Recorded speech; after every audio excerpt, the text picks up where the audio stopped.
Hi there. I'm so glad you're here for the episode 4 of the Soft Strength podcast.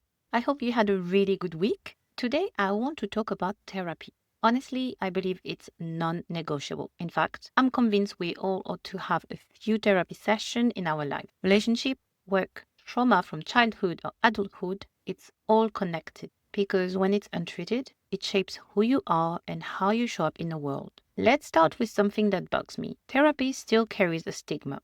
It's especially true for men. If you look around, you will often notice women are the one booking the therapist because implicitly, for many men, going to therapy still means you're broken, you're crazy, there's something wrong about you. But I see it differently. Choosing therapy means you are aware. You know something fundamentally no longer works. You're ready to grow, evolve, not to do the same thing again. Saying, I'm going to therapy isn't a sign of weakness. It's a sign I'm done autopiloting. I am reclaiming my life. Because when you are truly unwell, you often don't see it. Therapy isn't just for when you hit rock bottom. It's for when you choose, I don't want this pattern anymore. Think of it like hiring a moving company. You don't call them because you like moving. You call them because you know there is no other option if you want a fresh start. Therapy is the same. You're hiring someone to help you shift, transform, and rebuild.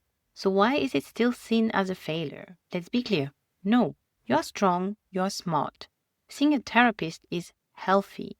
And yes, it takes effort, it takes vulnerability, and it takes time. That's why people avoid it. They prefer to stay in the illusion that they are managing when actually they are stuck. Now, about choosing the right person. A good therapist or coach is someone who doesn't know you yet. Why is that incredible? Because they have no history with you, no expectation, no judgment. Your friends are amazing, but they know you. They have their own opinions, their own baggage. A therapist? They bring clarity, perspective, objective insight. They spot patterns you've never named. They help you pull out hidden traumas that still steer your life. And listen, trauma isn't just the big stuff. Yes, there are grand, huge trauma, but there are also the smaller ones, the daily ones. And these influence your relationship, your boundaries, your confidence.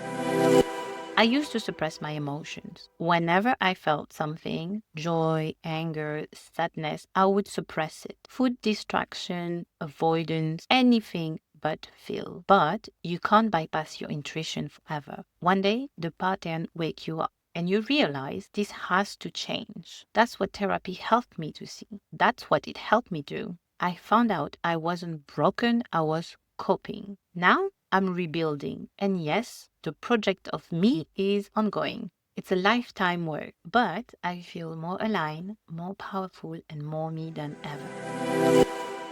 Thank you for listening to the Soft Strength podcast. If this episode spoke to you, please consider leaving a 5-star review in your podcast app. It truly helps more women discover our stories. And hey, if you're on YouTube too, drop a comment below, share your thought, and send me a DM on Instagram because we are in this together. Take care of your heart and remember, your soft strength is your power. See you next time.